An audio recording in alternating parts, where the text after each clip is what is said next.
Survival Card Games 19 here. Here I'm going to show you a lovely profile of my lovely Zefra deck.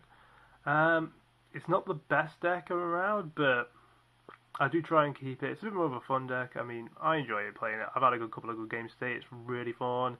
Some great wombo combos you can do.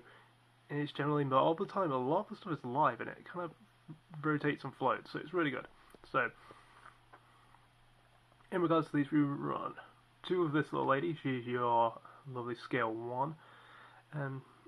I love the beast tamers. They're really nice because they are the special cards from your face in your extra or from your graveyard.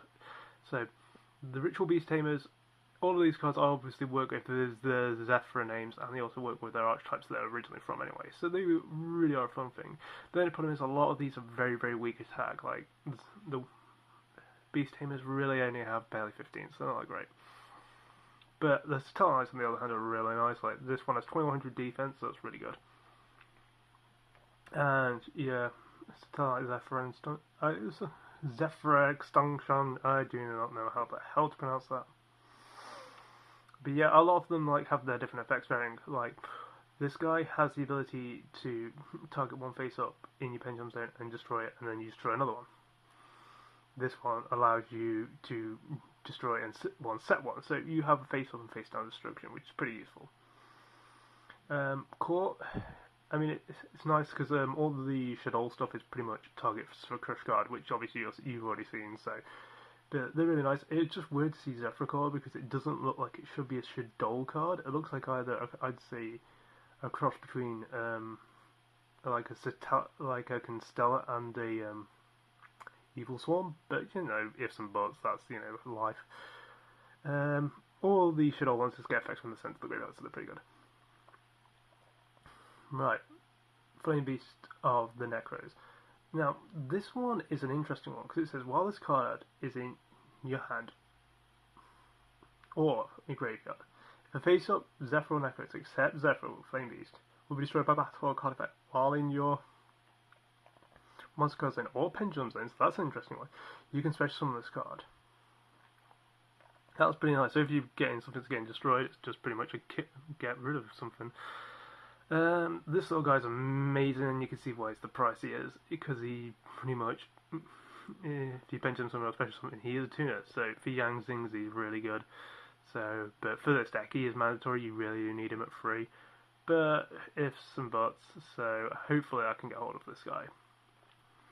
And then I run one of this guy just to keep my scale 7s. You could probably drop this. I just keep it for the extra space, but I'm unsure what to put in. So if you guys can recommend something to put in this space slot, please tell me. So for your ones, we just run your Regeki, Book of Moon. 1 day a piece I run just because it helps combos, and I believe it's generally a good card. I'd rather give my opponent another card than 1,000 life points.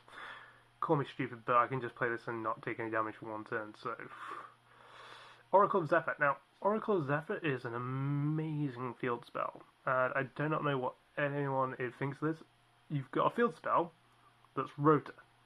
Reinforcements in the army just for this set, and then, like, you can activate the effect once per turn, but if you do a ritual summon, you can shovel 1 monster on the field back into the deck. I wish I could do that, but I can't, so it upsets me a little bit.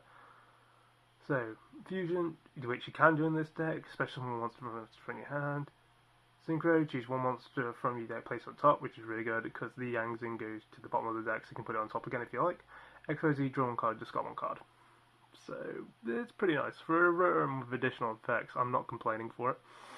So I'm for those. Mass Change Second. Now, Mass Change Second allows you to go into a lot more plays, into beaters, and into things that are generally not going to die as quickly as most other stuff.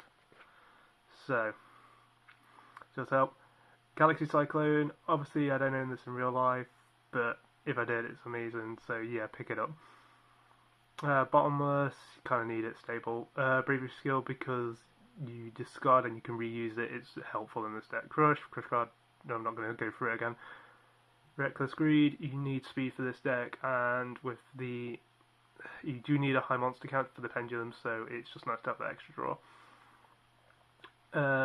Scrapland Scarecrow, I wouldn't normally run this, but you just kind of need it for that extra oomph to hold off. And Skill Successor, just because, again, it's something targets that you can just chain it off, and it's useful for later on. For you guys who are wondering what this is, now this is if you are really running a Shadow dependent build and you want to run like the fusion build. I maybe suggest wanting to perform more Trump Witch, because it does say on the scale that you don't have to pendulum summon, but it's just useful because you can like literally just fuse it every turn. Obviously you can use your Shadow fusion and everything like that, but it's just an option. You can use it if you like. Upstars, and then obviously like little tech pigs. So I'll go through the extra deck. For the extra deck we have one Dark Claw because I'm running there's darks, you may as well run it. One Divine Wind because we do have wind monsters. One Goka. It's not the best, but he works, so it's okay. One Koga. One Angel of Zera. Armides. Black Rose Dragon. Darkstroke Fighter. Horus is really good. Now, for those who don't know, because you are synchroing with an effect monster and the pendulum monster at the same point in time, he gets both effects off. So at the same point in time, they both, and you can choose the order of them. I've checked the ruling for this. You can target one card on the field and negate its effects. So yeah, that's nice. And then you can pendulum summon as so you pendulum monsters, choose one card they control and gives you control of it. But it can't attack this turn, which is just dumb. So yeah, 2 effects and it's broken as all hell. Near enough.